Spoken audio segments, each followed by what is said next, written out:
প্রিয় শিক্ষার্থী বন্ধুরা, ইতিমধ্যে তোমাদের জন্য চতুর্থ অধ্যায় থেকে সাজেশন নিয়ে এসেছি এবং এই সাজেশন থেকে শতভাগই কমন পড়বে। আমরা দেখব চতুর্থ অধ্যায় থেকে কয়টা সৃজনশীল থাকবে, কয়টা এমসিকিউ থাকবে, আমরা অ্যানালাইজ করে বের করব, তারপর পড়াশোনা করব। ঠিক আছে? তো দেখো, ঢাকা বোর্ড 2019 1 2 3 তিনটা আসছিল এবং একটা সৃজনশীল আসছে। ঠিক আছে? রাজশাহী বোর্ডে 4টা আসছে, দিনাজপুর বোর্ডে 2 4 6 7টা আসছে, কুমিল্লা বোর্ডে 3টা, চট্টগ্রাম বোর্ডে 4টা, সিলেট বোর্ডে 3টা, যশোর বোর্ডে 3টা এবং বরিশাল বোর্ডে হচ্ছে 4টা। এটা হচ্ছে 2019 সালের রিপোর্ট। 2018 সালেরটা তোমরা দেখে নাও এবং 17 সালেরটাও দেখো, 16 সালেরটাও দেখো। এই রিপোর্ট অনুযায়ী এখন এবছরে 2024 সালে কয়টা আসতে পারে? প্রিয় শিক্ষার্থী তোমাদেরকে আমি বলে রেখি, সর্বোচ্চ গেলে 4টা আসবে এখান থেকে, এমন আছে 3টাও থাকতে পারে। ঠিক আছে? তো প্রশ্ন জাগতে পারে যে স্যার 25টা কেমনে মিলাবে? প্রথম অধ্যায় থেকে তো বললামই 4টা দিবে, পঞ্চম অধ্যায় থেকে অনেকগুলো দিবে এবং দ্বিতীয় অধ্যায় থেকে অনেকগুলো দিবে, কারণ এগুলো কঠিন, স্টুডেন্টরা এতে প্যাচ লাগায়। এটাই টিচারদের টেকনিক। ঠিক আছে? তো প্রিয় শিক্ষার্থী বন্ধুরা, আমরা এখন এটা তো অ্যানালাইজ করলাম। এখান থেকে এখন আমরা কিভাবে এই বিষয়টাকে আমরা আলোচনার সাপেক্ষে আরো বেশি আনতে পারি, এই বিষয় নিয়ে আমরা আলোচনা করব।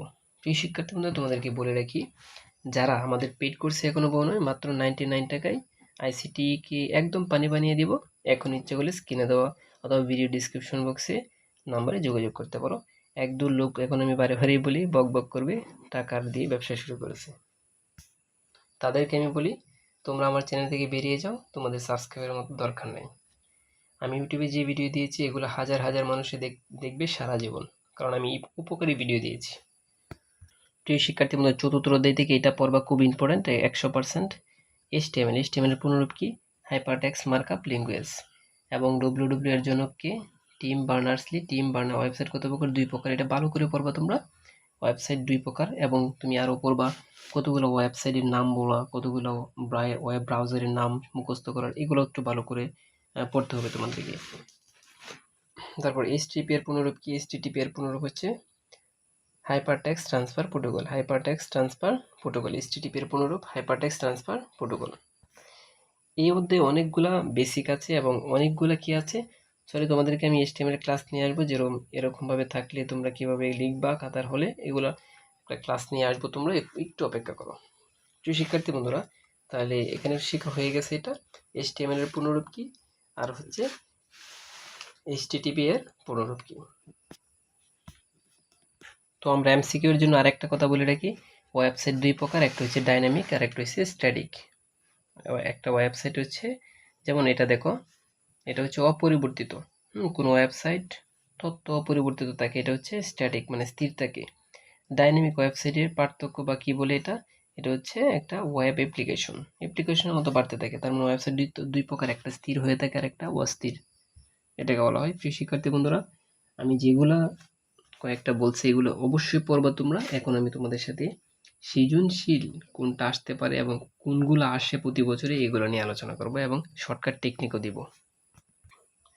দেখো প্রিয় শিক্ষার্থী বন্ধুরা, এরকম একটা টেবিল থাকে, এই টেবিল থেকে HTML কোড লেখার জন্য বলে। প্রশ্নটা আমি একটু বুঝিয়ে দিই, যদি তোমাকে বলে কোনো জায়গায় HTML কোড লিখো, তখন ভাববে এটাকে কোড লিখতে হবে। কিন্তু ঢাকা বোর্ডে থাকবে হচ্ছে এমন, দেখো, বা অন্যান্য বোর্ডে এরকম থাকতে পারে, কিন্তু ঢাকা বোর্ডে এমন থাকবে, একটা ওয়েবসাইটের থেকে, যেমন ওয়েবসাইট 2 প্রকার, ডাইনামিক আর একটা হচ্ছে স্ট্যাটিক, আর এটা হচ্ছে তোমার HTML মেইন চক। এই দুইটা সিস্টেমে মিলিয়ে ঢাকা বোর্ডে প্রশ্নটা করে, আশা করি বুঝতে পারছো তোমরা। তার মানে ঢাকা বোর্ডের জন্য সবটি পড়তে হবে, অন্যরা হয়তো HTML পড়লেই চলে। যেমন এই যে সৃজনশীলটা দেখো, এটা খুব ভালো করে দেখো, স্ক্রিনশট দিয়ে রাখো সবাই। এটা একটা টেবিল, এটাও একটা টেবিল, এই দুইটা টেবিল, কিন্তু এই টেবিলের মধ্যে রো আর কলাম বুঝতে পারলে একদম সহজ দুনিয়া। কোনো কিছু যদি খালি থাকে তখন বিয়ার লিখতে হয়, কিন্তু নিচে পড়ে দেখবা এটা কি কোনো কিছু বলছে কিনা। দেখো, ইনস্টিটিউট PNG এখানে বসাইতে হবে। তারপর একটা চক এখানে দেখো সুন্দরভাবে দেওয়া আছে, এমপ্লয়ি ইনফরমেশন, এটার জন্য একটা HTML কোড লিখবা, তাহলেই শেষ, কঠিনের কিছু নেই। প্রিয় শিক্ষার্থী বন্ধুরা, পরবর্তী ক্লাসে তোমাদের জন্য আমি এরকম টেবিল কেমনে তোমরা HTML কোড বানাবা এভাবে দেখো, এর যে সুপার টেকনিক দিব, একটা টেকনিকেই তুমি সবকিছু পেরে ফেলবা। তো আশা করি সকলে ভালোভাবে পরীক্ষা দিবা এবং এইচএসসিতে যারা ICT-তে দুর্বল তাদের জন্য আমি বলি আমাদের কোর্স রয়েছে। ইচ্ছে করলে 99 টাকায় তুমি 100% পাশের গ্যারেন্টি কোর্সে ভর্তি হতে পারো। অনেক টাকা অনেক ওই কোর্সও করছো দেখো। এ পর্যন্ত যারা কোর্স করছে আমার কেউ নেগেটিভ কমেন্ট করে নেই। খালি জাস্ট একটা কথাই যে ভাই আমি যদি আরো আগে আপনার কাছে পড়তে পারতাম। আশা করি বিষয়টা বুঝতে পারছো। আজকের এই ভিডিওটা এ পর্যন্ত।